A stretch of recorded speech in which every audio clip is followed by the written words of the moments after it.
ಅದು ರಕ್ತದ ಸಮಾನ ಅಂತ ಹೇಳಿದ್ದಾರೆ. ಏನ್ ಹೇಳಿದ್ದಾರೆ?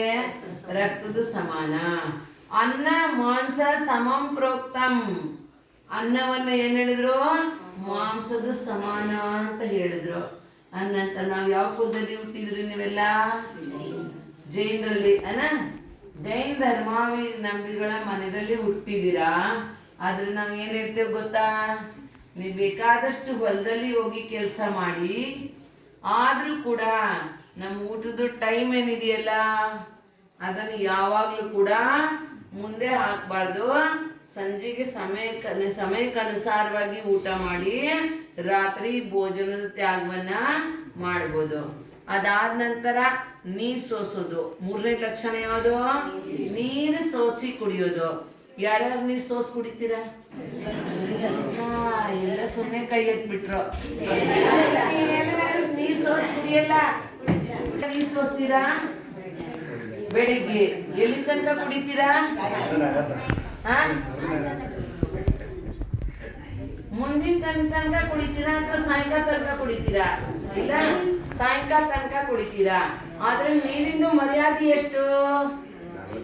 ಸೋಸಿದ ನೀರಿನ ಮರ್ಯಾದೆ ಕೇವಲ 48 ನಿಮಿಷ ಅಷ್ಟೇ. ಎಷ್ಟು? ಆದ್ರೆ ಎಲ್ಲಾರು ಕೈ ಎತ್ಬಿಟ್ರಿ. ಕೈ ಎತ್ಬಿಟ್ರಿ. ಆದ್ರೆ ಬೆಳಗ್ಗೆ ಸೋಸಿದ ನೀರು ಸಾಯಂಕಾಲ ತನಕ ಕುಡಿಲಿಕ್ಕೆ ಬರೋದಿಲ್ಲ. ಅದ ನಂತರ ಯಾರು 48-40 ನಿಮಿಷದಲ್ಲಿ ಸೋಸಲಿಕ್ಕೆ ಆಗೋದಿಲ್ಲ. ಅದ್ರ ಸಲುವಾಗಿ ಏನ್ ಮಾಡೋದು? ನೀರನ್ನ ಸೋಸೋದು. ಅದ್ರೊಳಗಡೆ ಇದು ನಮ್ಮಲ್ಲಿ ಸೋಂಪು ಹೇಳ್ತಾರಲ್ಲ, ಏನ್ ಹೇಳ್ತಾರೆ ನಮ್ಮ ಲವಂಗ, ಶುಂಠ, ಕಾಳಿ ಮಿರಿ, ಶುಂಠ ಮತ್ತೆ ಲವಂಗ ಇದೆಯಲ್ಲ, ಹಂಗೆ ನೀವು ಹಾಕ್ಬಾರ್ದು. ಅದನ್ನ ಕುಟ್ಟಿ ಅದ್ರದ್ದು ಕಲರ್ ಎಲ್ಲ ಬದಲಾಗ್ಬೇಕು.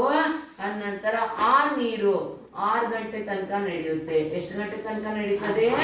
6 ಗಂಟೆ ತನಕ ನಡೀತದೆ. ಮತ್ತೆ ನೀವು 6 ಗಂಟೆಗೆ ಒಂದ್ಸಲ ಸೋಸ್ಬೇಕು ಅಂದ್ರೆ ಅದು ಏನ್ ದೊಡ್ಡ ಮಾತ ಆಗೋದಿಲ್ಲ. ಅದ್ರ ಸಲುವಾಗಿ ನಾವು ಕಮ್ಮಿ ಜೈನ ಕುಲದಲ್ಲಿ ಹುಟ್ಟಿದೇವಂದ್ರೆ ಈ 3 ಲಕ್ಷಣಗಳು ಕೂಡ ನಮ್ಮಲ್ಲಿ ಬರಬೇಕು. ಅದಾದ ನಂತರ ಸಂಸಾರದಲ್ಲಿ ಏನು ಕೂಡ ಸಾರಿ ಇಲ್ಲ. ನಂತರ ಯಾರು ಸಂಸಾರದಲ್ಲಿ ಜನ್ಮ ತಗೊಂಡಿದ್ದಾರೆ ಅವ್ರದ್ದು ನಿಯಮದಿಂದ ಒಂದಲ್ಲ ಒಂದು ದಿನ ಸಾವು ಬರೋದು ಇದೆ. ಅದ್ರ ಸಲುವಾಗಿ ನಾವು ಒಳ್ಳೆ ಕಾರ್ಯಗಳನ್ನ ಮಾಡ್ತಾ ಹೋಗೋದು. ಏನ್ ಮಾಡೋದು? ಒಳ್ಳೆ ಕಾರ್ಯಗಳನ್ನ. ಆಯ್ತು ಅಂದ್ರೆ ಬೇರೆಯವ್ರಿಗೆ ಉಪಕಾರ ಮಾಡೋದು, ಒಳ್ಳೇದು ಮಾಡೋದು. ಆದ್ರೆ ಕೆಟ್ಟದಲ್ಲಿ ಯಾವಾಗ್ಲೂ ಕೂಡ ಮನಸ್ಸಿನಲ್ಲಿ ಕೂಡ ತರಬಾರ್ದು. ಮತ್ತೆ ಕೆಟ್ಟದನ್ನ ಮಾಡಬಾರ್ದು ಕೂಡ. ಯಾಕಂದ್ರೆ ನಿಮಗೆ ಗೊತ್ತಿರ್ಬೇಕು, ಮಹಾತ್ಮ ಗಾಂಧಿದು 3 ಮಂಗಗಳಿದು. ಏನು ಮಂಗಗಳು? ಅದು ಒಂದು ಏನು ಕಣ್ಣು ಮುಚ್ಕೊಂಡಿದೆ, ಯಾಕಂದ್ರೆ ಕೆಟ್ಟದನ್ನ ನೋಡಬಾರ್ದು. ಮತ್ತೊಂದು ಬಾಯಿ ಮುಚ್ಕೊಂಡಿದೆ, ಕೆಟ್ಟದನ್ನ ಮಾಡಬಾರ್ದು. ಮತ್ತೆ ಒಂದು ಕಿವಿ ಮುಚ್ಕೊಂಡಿದೆ, ಕೆಟ್ಟದನ್ನ ಹೇಳಬಾರ್ದು. ಯಾಕಂದ್ರೆ ನಮ್ಮ ಜೈನ ಧರ್ಮ ಇಷ್ಟು ಸೂಕ್ಷ್ಮ ಇದೆ. ಕೇವಲ ನಮ್ಮ ಪರಿಣಾಮದ ಮೂಲಕ ಈ ಜೀವ ಬಹಳಷ್ಟು ಕರ್ಮದ ಬಂಧವನ್ನ ಮಾಡ್ಕೋತಾ ಹೋಗ್ತಾನೆ.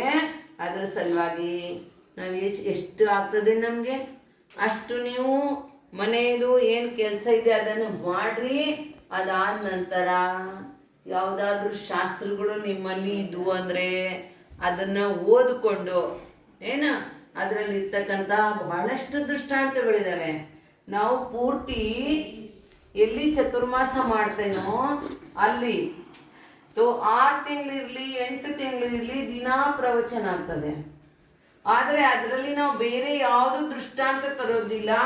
ನಮ್ಮ ಜೈನ ಧರ್ಮದ ಏನು ಪ್ರಥಮಾನಿ ಯೋಗ ಇದೆಯಲ್ಲ ಅದ್ರಗಳದೇ ದೃಷ್ಟಾಂತಗಳಂದ್ರೆ ಕಥೆಗಳನ್ನ ತಗೊಂಡು ನಾವು ಜನಗಳಿಗೆ ಉಪದೇಶ ಹೇಳ್ತೇನೆ.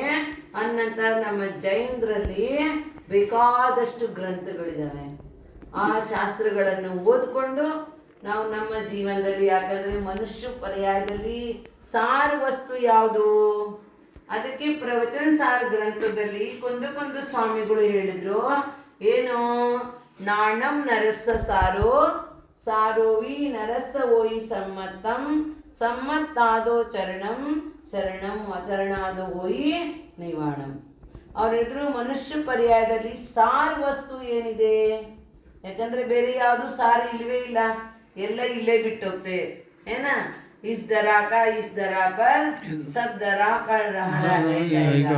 ಅಂದ್ರೆ ಯಾವುದನ್ನೇ ನಮ್ಗೆ ಎದುರದಲ್ಲಿ ಕಾಣಿಸ್ತಾ ಇದಾವಲ್ಲ, ಅದು ಯಾವುದನ್ನು ಕೂಡ ಯಾರು ಇಲ್ಲಿ ತಕ್ಕ ತಮ್ಮ ಜೊತೆದಲ್ಲಿ ಸ್ವಲ್ಪನೂ ಯಾವಾಗ ತಗೊಂಡೋಗಿಲ್ಲ ಅಂದ ನಂತರ, ಆದ್ರೆ ನಮ್ಮ ಜೊತೆದಲ್ಲಿ ಏನ್ ಬರ್ತದೆ, ಕೇವಲ ಒಂದು ಜ್ಞಾನನೇ ಬರ್ತದೆ. ಏನ್ ಬರ್ತದೆ, ಈಗ ನೀವು ಈ ಭಾವದಲ್ಲಿ ಅಧ್ಯಯನ ಮಾಡಿದ್ರಿ ಅಂದ್ರೆ ಆ ಅಧ್ಯಯನ ಎಲ್ಲಿನ ತನಕ ನೀವು ಮೋಕ್ಷಕ್ಕೆ ಹೋಗೋದಿಲ್ಲ ಅಲ್ಲಿನ ತನಕ ಇದು ನಮ್ಮ ಜೊತೆದಲ್ಲೇನೇ ಬರ್ತದೆ.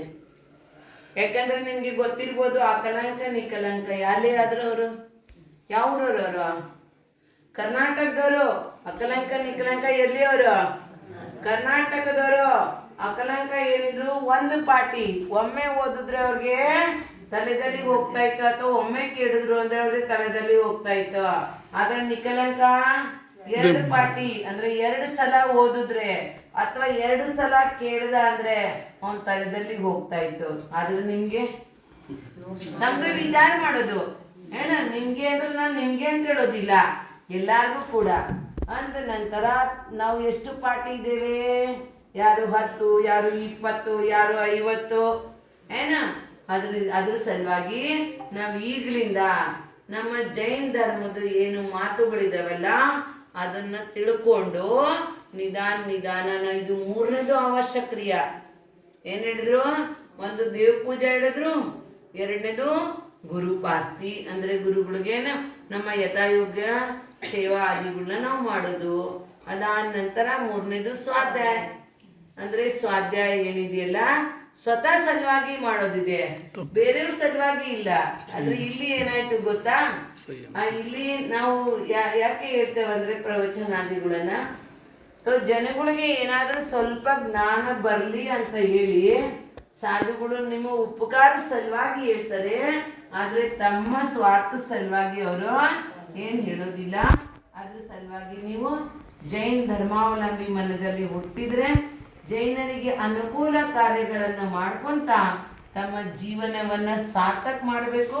ಯಾಕಂದ್ರೆ ಗೊತ್ತಿದೆ ನಿಮ್ಗೆ, ಹೆಂಗ್ ಬಂದ್ರಿ, ಬರೀ ಕೈಯಲ್ಲಿ. ಹೇಗ್ ಬಂದ್ರಿ?